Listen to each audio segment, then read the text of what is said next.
Hello friends, তোমরা সকলে কেমন আছো? আশা করি তোমরা সবাই ভালো আছো, আমিও ভালো আছি। তো আজকে কোথায় যাচ্ছি এটাই তোমাদের সঙ্গে শেয়ার করব। তার আগে চারপাশটা দেখো কত সুন্দর। তো চলে গেলাম পার্কে, যেহেতু হেঁটে চলে এসেছিলাম। তো একটু রেস্ট নিচ্ছি বসে বসে। তো এখানে আমার বর চা অর্ডার করলো। আমি বলছি এখানে কিছু খেতে লাগবে না, ওর নাকি চাটা খেতেই লাগবে।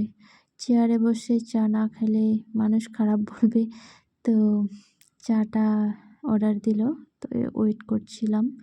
তো অলরেডি চা চলে আসলো।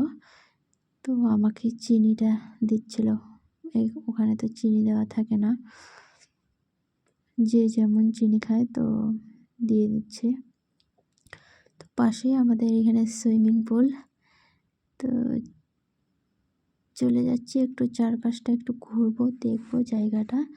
তো গাইস, তোমরা জানো এই জায়গাটা অনেক অনেক সুন্দর। তোমরা যদি একবার আসো না, তোমার বারবার ইচ্ছা করবে। দেখো ট্রেন যাচ্ছে, এখানে সব কিছুরই ব্যবস্থা আছে। এখানে হোটেল আছে। কেউ যদি এখানে থাকতে চাও তো থাকতেও পারবে হোটেলে। খাওয়া দাওয়ার ব্যবস্থা সবই আছে। তো দেখো জায়গাটা খুব সুন্দর, খুব।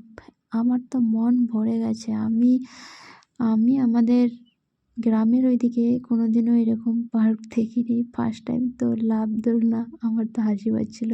সব জায়গায় শুধু লাফ লাফ লাফ। তো আমি ওটাই বলছিলাম যে লাফ দোলনা চড়ে সেই লাগছে। তো একটু দোলনা খাচ্ছিলাম, দোল খাচ্ছি। তারপর আমাকে একটু সিঙ্গালে আমি একটু দোল খেলাম। আমার বর এদিকে আমাকে ক্যামেরা করে দিচ্ছে। তো তারপর আমরা চলে যাব উপরে। তোমরা জানো গাছের উপরে পাখির বাসা। দেখো আমি পাখির বাসার ভিতরে ঢুকে গেছি। তো অনেক অনেক ফটো তোমাদের সঙ্গে শেয়ার করতে পারবো না, অনেক ফটো আছে। তো জায়গাটা তোমাদের কেমন লাগলো প্লিজ একটু কমেন্ট করে বলবে। আর তোমরা যদি আসতে চাও তো চলে আসবে। তো টাটা।